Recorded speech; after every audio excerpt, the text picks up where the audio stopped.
পশ্চিমবঙ্গ দিবস উপলক্ষে শনিবার বংশীহারি ব্লকের বিভিন্ন এলাকায় যথাযোগ্য মর্যাদায় পালিত হল দিনটি। প্রতি বছর 20 জুন পশ্চিমবঙ্গ দিবস হিসেবে উদযাপিত হয়।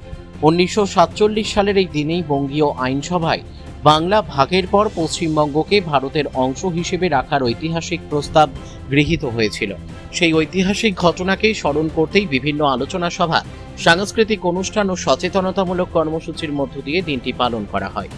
শনিবার সকাল 10টা নাগাদ বুনিয়াদপুর পৌরসভা এলাকা সহ বংশীহারি ব্লকের বিভিন্ন শিক্ষা প্রতিষ্ঠান ও সামাজিক সংগঠনের উদ্যোগে পশ্চিমবঙ্গ দিবস পালন করা হয়।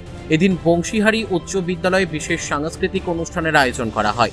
অনুষ্ঠানে ছাত্রছাত্রীরা গান, আবৃত্তি, নৃত্য এবং দেশাত্মবোধক পরিবেশনার মাধ্যমে পশ্চিমবঙ্গের গৌরবময় ইতিহাস, সংস্কৃতি ও ঐতিহ্যকে তুলে ধরে। বিদ্যালয়ের শিক্ষক শিক্ষিকা, অভিভাবক ও স্থানীয় বাসিন্দারাও অনুষ্ঠানে উপস্থিত ছিলেন। বক্তারা পশ্চিমবঙ্গের সমৃদ্ধ সাংস্কৃতিক ঐতিহ্য, স্বাধীনতা আন্দোলনে বাংলার অবদান এবং রাজ্যের উন্নয়নের বিভিন্ন দিক নিয়ে আলোচনা করেন। অনুষ্ঠানের মাধ্যমে নতুন প্রজন্মের কাছে বাংলার ইতিহাস ও সংস্কৃতিকে তুলে ধরার পাশাপাশি রাজ্যের প্রতি ভালোবাসা ও গর্বের বার্তা পৌঁছে দেওয়া হয়। বুনিয়াদপুর উচ্চ বিদ্যালয় থেকে আজকে পশ্চিমবঙ্গ দিবস উদযাপন করা হলো খুব আড়ম্বর সহকারে। বিদ্যালয়ে আজকে অনুষ্ঠিত হলো আমাদের বিভিন্ন ধরনের গান, নাচ, আবৃত্তি, আর্ট কম্পিটিশন, এসে রাইটিং থেকে শুরু করে তাৎক্ষণিক বক্তৃতা আর সমস্ত কিছু বিষয়বস্তুই ছিল আমাদের আজকে পশ্চিমবঙ্গ কেন্দ্রিক, পশ্চিমবঙ্গের স্বাধীনতা সংগ্রামীদের অবদান কেন্দ্রিক।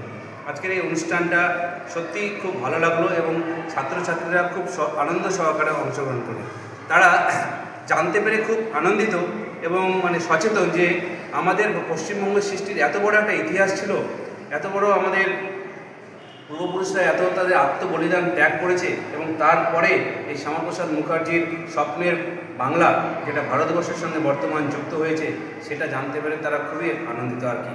কারণ এই পশ্চিমবঙ্গ সৃষ্টি না হলে আজকে হয়তো আমরা এই মুহূর্তে এখানে থাকতে পারতাম না, হয়তো আমাদের অন্য কোথাও পালিয়ে যেতে হতো। তো সুতরাং আমাদের মোট কথা ছাত্রছাত্রীরা তারা এই বিষয়বস্তুগুলো জানতে পেরে খুব আনন্দিত এবং প্রোগ্রামের শেষে আজকে আমরা তাদের মিষ্টি বিতরণ করলাম এবং মিড ডে মিলেও তাদের খাওয়া দাওয়ার বন্দোবস্ত ছিল এবং আজকের দিনটি খুব আনন্দ সহকারে এবং অতীত ইতিহাসকে স্মরণ করে আমাদের কাটলো খুব ভালোভাবে এবং আমরা বুনিয়াদপুর উচ্চ বিদ্যালয়ের পক্ষ থেকে সমস্ত জনসাধারণকে আজকের দিনের শুভকামনা জানাচ্ছি। বংশীহারি থেকে অমিত মহন্তের রিপোর্ট, কুলিক নিউজ।